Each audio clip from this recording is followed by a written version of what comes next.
Okay, so what if you treated the school day like a strategic campaign? Seriously, forget grades and popularity for just a second. We're talking about playground politics, cafeteria economics, hallway diplomacy, the whole shebang.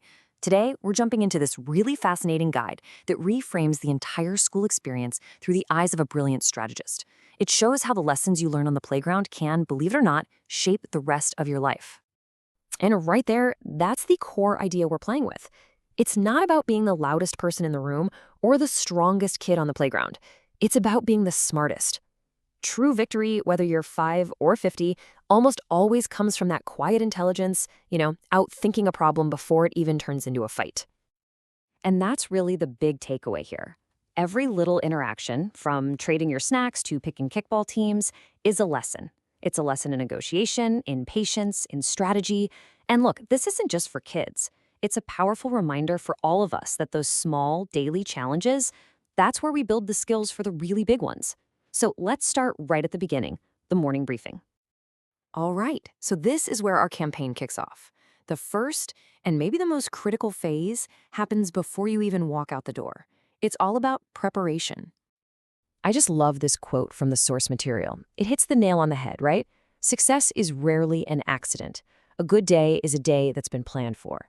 It's the result of thinking 1 or 2 steps ahead, not just reacting to whatever comes your way when you walk through those school doors. So let's break down this daily recon report. A good strategist knows that rain means indoor recess, a completely different, way more chaotic battlefield. They know that taco day completely changes the lunchroom economy. Suddenly, certain trades are on the table. And they get that checking your own supplies, pencils, snacks, and even your own emotional stability is just as crucial as remembering your homework. This isn't just a simple checklist. This is critical intel. And this really drives the point home. Think about it. The kid who remembers their gym shoes has a real, tangible advantage over the most athletic kid in the class who forgot theirs. It's simple. Preparation creates opportunities that pure talent just can't. It's the ultimate equalizer. Okay, so you're prepped, you're on the field, now what? Well, now you have to decide where to focus your energy. Because trust me, not every little skirmish is worth your time.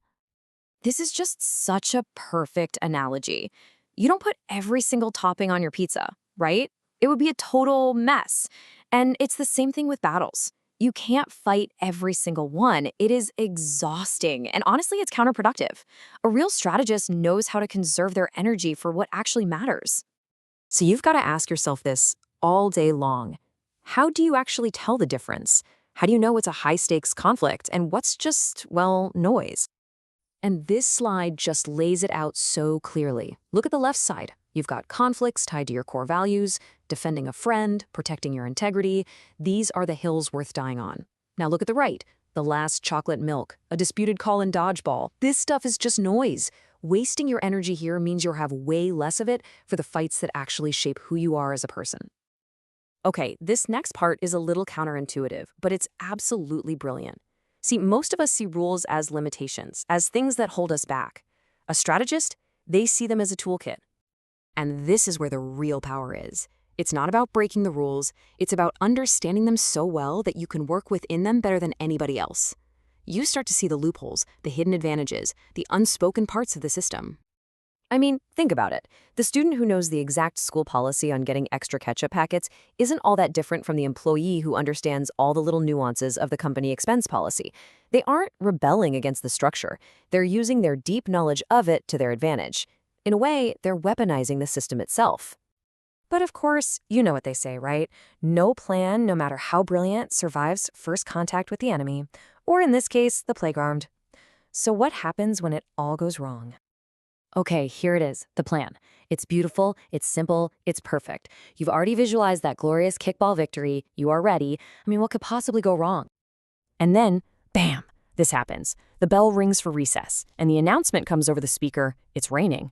Or maybe the kickball is flat. Or maybe, the entire field is covered in geese. Reality, it turns out, doesn't really care about your perfect plan. So the crucial thing here is how you respond. You can stand around and complain about the rain, or you can pivot.